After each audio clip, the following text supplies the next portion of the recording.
Good evening, everybody. My name is Corey Walton, and today I will be presenting a speech on the topic of whether or not college athletes should be compensated.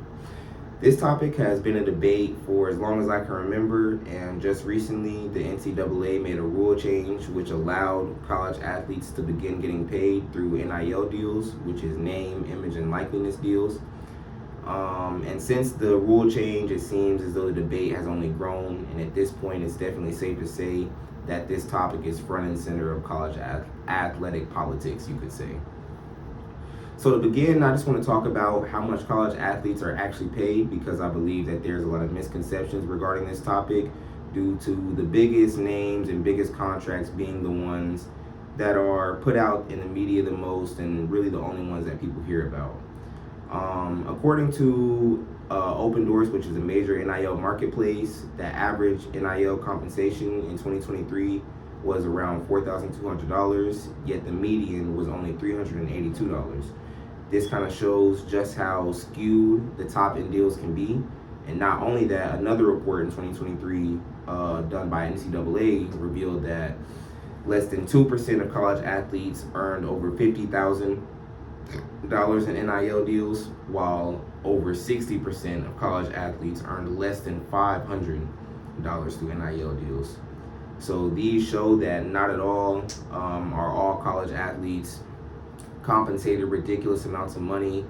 And in fact, the vast majority of athletes are compensated very modest amounts, considering the amount of work that amount of time that they put in. So next I want to talk about how NIL deals and compensation has affected college sports. And the most glaring effect would definitely be the increase in the transfer portal. Since NIL deals have been implemented, there has been a 60% increase in transfer portal entries.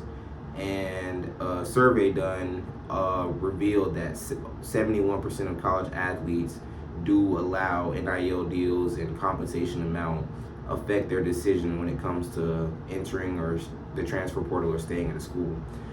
And college athletes, coaches, and fans all aren't fans of this transfer portal influx, as it doesn't allow coaches to properly build relationships with their players. And it also is making it a lot more difficult for high school prospects and also players that are already in college to be able to find real spots on college teams, as there's so many players coming in and out. But I believe that this problem could definitely be solved by taking away some of the leniency with the transfer portal rules itself. I believe that the transfer portal system is very lenient, and players should be a harder process to enter the transfer portal. And not only that, I believe that that's a much more feasible solution than taking away NIL deals when you consider how much money these players bring into schools and how much time they have to put in. Which brings me to my next point of just how much money these athletes bring into their institutions. A study done by NCAA in 2021 showed that Power 5 college institutions had brought over $70 million, an average of $70 million per institution through college football athletics alone. And the biggest institutions like Ohio State and Alabama brought in over $200 million each year. On top of this, an NCAA study has shown that over 50% of Power 5 college athletes experience some sort of food or housing shortages during their time at university. So this goes to show that even though they're bringing in these ridiculous amounts of money to the school, a lot of players can't even afford basic necessities like food and housing.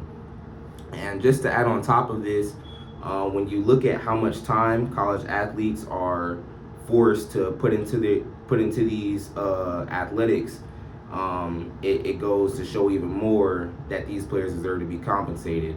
The average college athlete, Division I college athlete, spends around 40 to 50 hours per week, specifically to their sport, and that's more than a full-time job. So why would an athlete that's putting in full-time job hours, not be compensated in some way?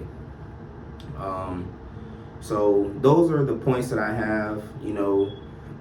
As I said, paying college athletes is definitely a step towards equity and recognition in modern sports, and it's not fair for these players to put in this much time and generate this much money for these institutions and not continue to be compensated for it. I appreciate you guys listening to me today.